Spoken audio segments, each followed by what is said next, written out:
नमस्कार दोस्तों, फतेह क्लासेस में आपका स्वागत है। आज हम विदुर नीति भाग 4 का अध्ययन करेंगे। श्लोक संख्या 16 पढ़ेंगे। यस्तु पक्वम उपादते काले परिणीतम फलम फलाद रसम से लभते बीजा च एव फलम पुनः।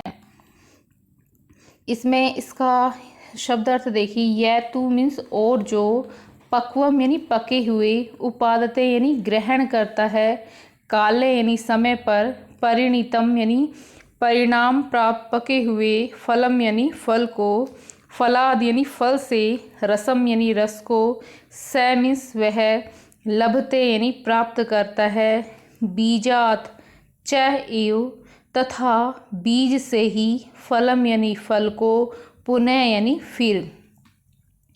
परंतु जो समय पर पके हुए फल को ग्रहण करता है वह फल से रस पाता है और बीज से पुनः फल को प्राप्त करता है।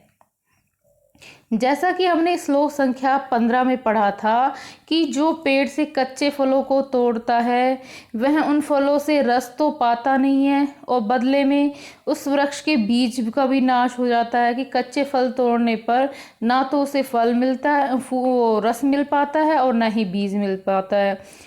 यानी कि बीच में ही कार्य छोड़ने पर या कार्य समाप्त ना होने से पूर्व ही यदि उसको छोड़ दिया जाए तो ना तो हमें से पूरे परिणाम मिलेंगे और ना ही उसका फ़ायदा मिलेगा, मुनाफा मिलेगा। तो उसी प्रकार से यहाँ बताया गया है, इस श्लोक के माध्यम से यह बोला जा रहा है कि जो समय पर पके हुए फल को ग्रहण करता है वह फल से रस भी पाता है और उससे बीज से पुनः फल प्राप्त हो जाता है। यानी पूरा पक जाएगा तो उसमें बीज भी आ जाएंगे और उन्हीं बीजों से दूसरा पेड़ उगाकर फल प्राप्त किए जा सकते हैं। तो इस चीज़ का यहाँ क्लियर किया गया है कि संसार का नियम है कि बीज से ही फल उत्पन्न होता है और पुनः फल से बीज उत्पन्न होता है। यह उत्पत्ति और विनाश की प्रक्रिया जो है निरंतर चलती रहती है। विश्व में जिसने जन्म लिया है, जन्म ग्रहण किया है, उसकी मृत्यु निश्चित है और मरे हुए का जन्म भी निश्चित है। यह आवागमन का चक्र है जो चलता रहता है और यही दार्शनिक मत है जो ग्रंथों में भली भांति समझाया गया है। कहा गया कि जन्म और मृत्यु जो है एक ही सिक्के के दो पहलू हैं। तो यहाँ पर अब ये क्लियर हो जाता है कि यहाँ पर बताया गया है कि समय पर ही जो है पके हुए फल को ग्रहण करना चाहिए।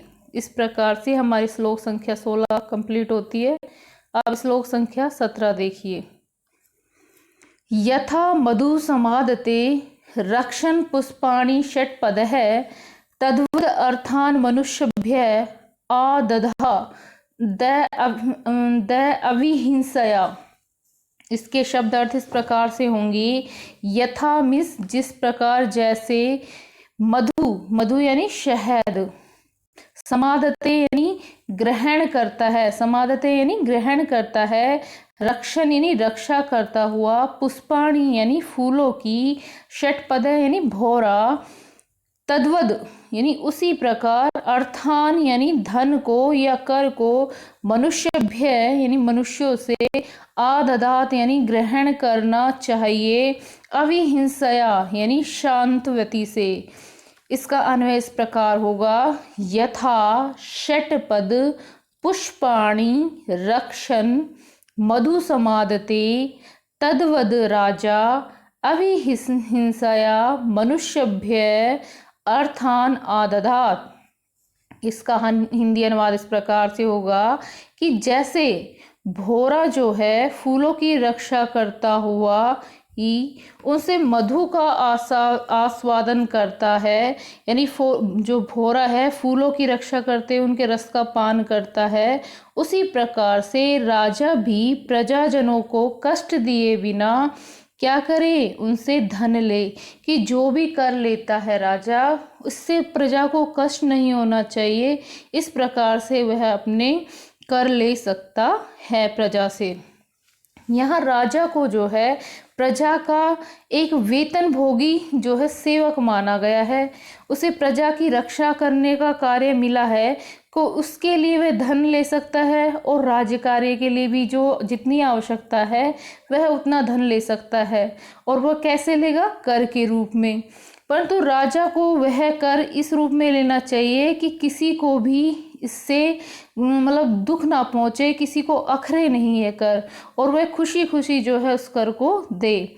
इसके लिए यहाँ भोरे द्वारा पुष्प से मधु लेने का बड़ा ही सुंदर उदाहरण प्रस्तुत किया है कि जिस प्रकार से भौरा जो है फूलों से रसपान करता है लेकिन फूलों को कोई कष्ट नहीं पहुंचाता, उसी प्रकार से राजा को भी कर ग्रहण करना चाहिए प्रजा से, लेकिन प्रजा को कष्ट नहीं होना चाहिए। प्रजा जो है अपनी इच्छा से कर प्रदान करे। श्लोक संख्या 18 देखिए। पुष्पम पुष्पम विचिन्वति मूल छेदनम न कार्येत मालाकार इवा रामे न यथाम गार कारकः। इसके शब्द अर्थ इस प्रकार से होंगे। पुष्पम पुष्पम यानी एक एक फूल को, विचिन्वित है यानी चुन ले, मूल छेदनम यानी जड़ से काटना, न कार्येत नहीं करे, मालाकार इव माली की तरह, आरामे यानी उद्यान में या वन या बगीचे में, न मीन्स नहीं, यथा यानी जैसे, अंगार कारकः लकड़ी जलाने वाला। इसका अन्वय इस प्रकार से होगा, यह राजा लगाना पड़ेगा शिक्षा से कि राजा मालाकार इव आरामे पुष्पम पुष्पम विचिन्विति यथा अंगकारक मूल छेदनम न कार्येत। कि जैसे मालाकार जो होता है माली के लिए, बगीचे में माली जो होता है, जैसे माली बगीचे में पुष्पम पुष्पम यानी एक एक फूल को, विचिन्विति यानी चुन चुन कर तोड़ता है, फूल को तोड़ता है, उसकी मूल छेदनम न कार्येत उसकी जड़ को नहीं काटता, उसी प्रकार से राजा भी प्रजा की रक्षा पूर्वक उनसे कर ले। जिस प्रकार से कोयला बनाने वाले की तरह जड़ नहीं काटनी चाहिए। यहाँ व्यक्ति को व्यवहार कुशल होना चाहिए, उसे दूसरे के स्वार्थ का ध्यान रखते हुए अपना प्रयोजन सिद्ध करना चाहिए। जो पराये हानि और लाभ का विचार नहीं करता, अपना ही अपना ध्यान रखता है, उससे सभी अप्रसन्न हो जाते हैं। अतः प्राणी को व्यवहार कुशल होना चाहिए। अपना तो हित होना चाहिए, लेकिन ये नहीं है कि दूसरा का अहित कर दिया जाए। व्यक्ति को क्या होना चाहिए? व्यवहार कुशल होना चाहिए। देखिए, किन्नु में स्यादिदम कत्वा किन्नु में स्याद कुर्वतः इति कर्माणि संचित्यम कुर्याद वा पुरुषो न वा। इसके शब्दार्थ देखिए। किन्नु मीन्स क्या, में यानी मेरा, स्यात् यानी होगा, इदम कृत्वा यानी ऐसा करके, किन्नु में स्यात् और मेरा क्या होगा, कुर्वतः अकुर्वतः न करने से, इति इस प्रकार, कर्माणि कार्यों को, सिंचित यानी भली भांति प्रकार से, कुर्यात यानी काम करना चाहिए, वा यानी अथवा, पुरुषो यानी मनुष्य को, न वा अथवा नहीं करना चाहिए। इसका अन्वय इस प्रकार से होगा। इदम कृत्वा मैं किम नु स्यात् अकुर्वतः मैं किम नु स्यात् इति पुरुषे संचित्य कर्माणि कुर्यात् वा न वा कुर्यात्। इसका अनुवाद इस प्रकार से होगा। इसे करने से मेरा क्या लाभ होगा और ना करने से क्या हानि होगी, इस प्रकार के कर्मों के विषय में भली भांति विचार करके फिर मनुष्य करे या ना करे।